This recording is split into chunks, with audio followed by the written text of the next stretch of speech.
Hello everyone. I hope and I pray that you're well.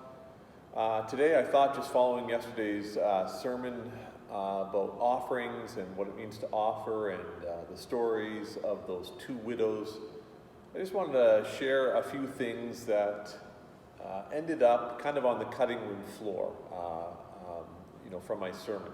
Now I know that many of you, or most of you, or even some of you, probably don't even believe that I actually do cut things out of my sermon, but yes, some things end up getting cut. And I guess one focus yesterday that we had was kind of on this two-handed giving, right? What does it mean to give fully and completely of ourselves? And I think this kind of giving is also joyful giving, right? It's cheerful giving. And one thing that ended up on the cutting room floor was I read the story this past week about a mother who wanted to teach her daughter about giving. And so she gave her daughter a quarter and she gave her a dollar coin, a loonie, for church.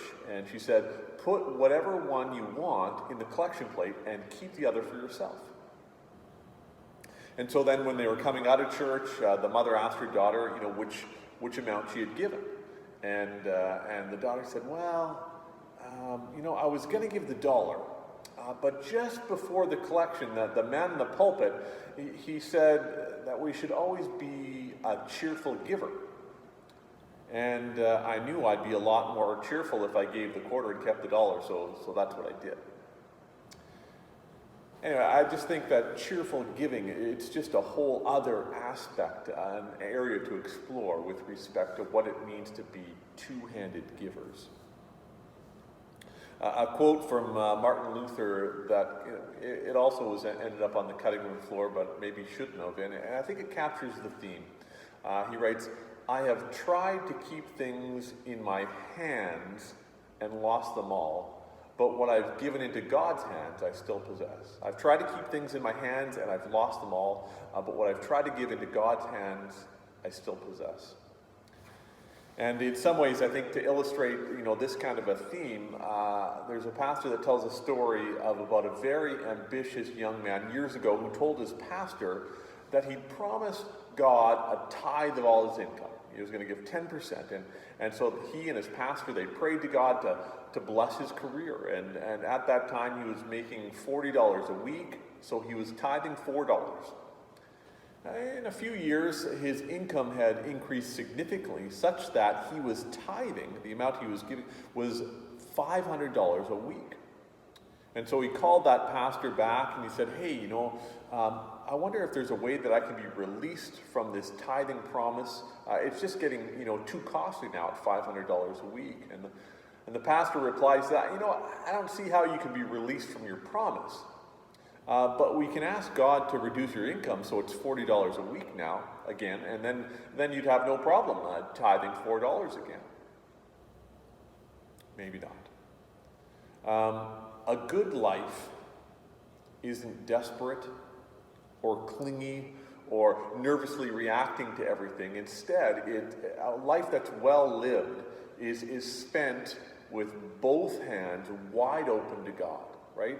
And this, right, as we talked about Sunday, is the posture of faith, right? Not this, but this, hands wide open to God. And so I pray that may all of you live this week with your hands open to good gifts, open to serving your family and to serving your neighbor, open to God. The peace of Christ be with you all. This is just bonus material. It didn't really fit into the video for this week, but here I am standing right where I walked out of church yesterday, this past Sunday. And as I was walking out of church, I looked up and Andrew, at the controls back here, looks up at me and says, "I'm sorry, Joel."